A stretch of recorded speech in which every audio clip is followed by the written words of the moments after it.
Hello horror addicts, कैसे हैं आप सब। आज मैं फिर से हाजिर हूँ एक नई कहानी के साथ। एंजॉय। अमित के घर में मातम का माहौल था। करीब 6 महीने पहले से श्वेता की तबीयत खराब थी। बहुत इलाज कराने के बावजूद उसकी तबीयत बिगड़ती ही गई। आखिरकार डॉक्टर्स ने भी घर ले जाने को कह दिया। एक रात को उसकी तबीयत बहुत ज़्यादा बिगड़ने लगी तो अमित डॉक्टर को ही घर बुला लाया और कुछ देर बाद डॉक्टर ने बताया कि श्वेता अब हमारे बीच नहीं है। उस वक्त रात के ठीक 12 बज रहे थे। अमित ने सब रिश्तेदारों को फ़ोन करके खबर दे दी और उसे ढककर छोड़ दिया। अमित और श्वेता की 5 साल की बेटी रिया इन सबसे अनजान दूसरे कमरे में सो रही थी। सुबह होते ही सब लोग आने लगे। पूरा घर रोने की आवाज़ों से गूंज रहा था। सब अंतिम क्रिया की तैयारी करने लगे थे कि तभी बेजान पड़े श्वेता के शरीर में हलचल होने लगी। एक गहरी सांस के साथ उसका धड़ हवा में उठा और वो खुद ब खुद उठकर बैठ गई। फिर उसने फट से आंखें खोल दी। सब लोगों में हड़कंप मच गया। पहले तो लोग डर गए, फिर हिम्मत करके अमित उसके पास गया। उसने डरते हुए श्वेता के कंधे पर हाथ रखा और उससे बात करने की कोशिश की।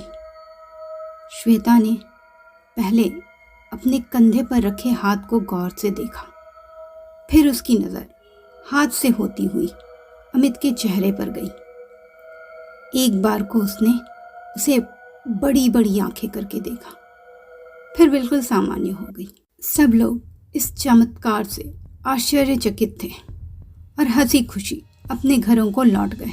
उसके बाद से श्वेता कुछ अलग ही लगने लगी थी। उसका बिहेवियर बदल गया। हालांकि वो सब काम नॉर्मल ही करती थी, घर का सारा काम करती, अमित और रिया का ख्याल भी रखती, पर वो ज़्यादा वक्त अंधेरे कमरे में अकेले बैठी रहती। पूजा पाठ तो उसने बंद ही कर दिया था।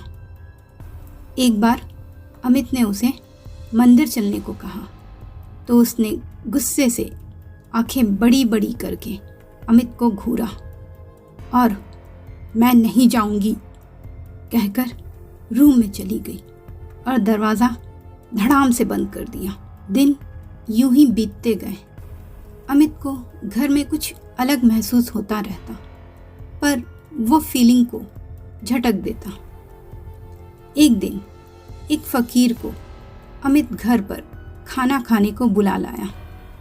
वो घर के सामने ही खड़े हो गए और घर को गौर से देखने लगे।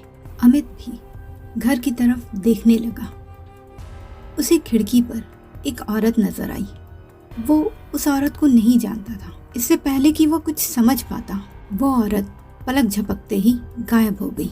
फिर उन्होंने जैसे ही द्वार के अंदर रखने को कदम बढ़ाया, उनको जैसे कोई झटका लगा और वो पीछे हट गए। फिर खुद ही बुदबुदाने लगे, ये कैसे हो सकता है, ये कैसे हो सकता है।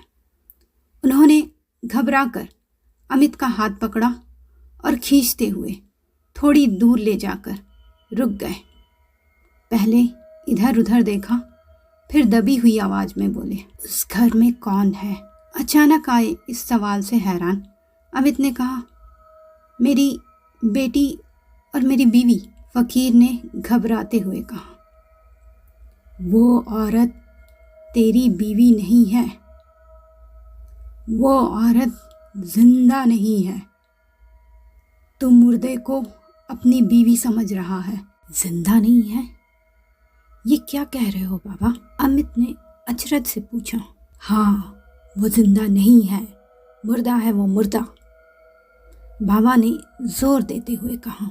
अमित के चेहरे पर प्रश्नात्मक भाव देखकर बाबा ने अपनी झोली में हाथ डाला और फिर कुछ मुट्ठी में पकड़कर अपने माथे से लगाकर कुछ मंत्र सा पढ़ने लगे।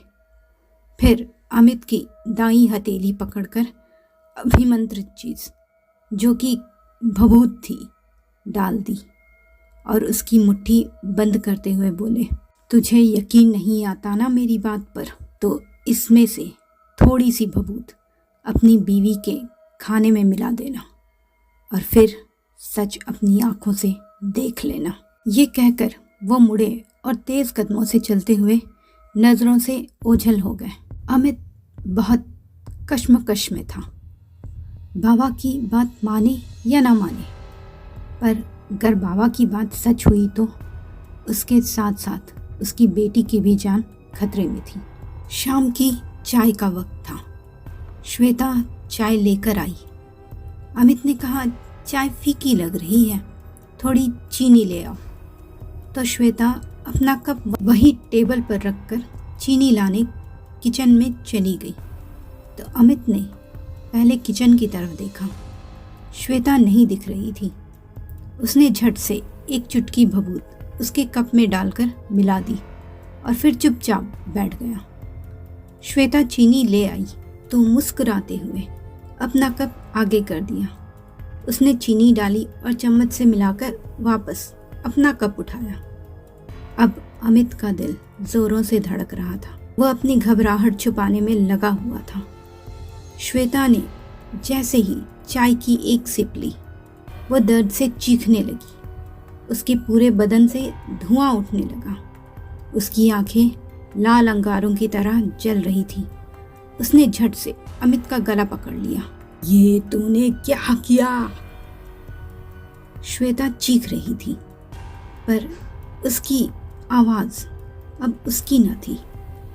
अमित डर से कांप तो रहा ही था और जहां उसने पकड़ा था अमित का गला, वहां जलने लगा। अमित छटपटाने लगा।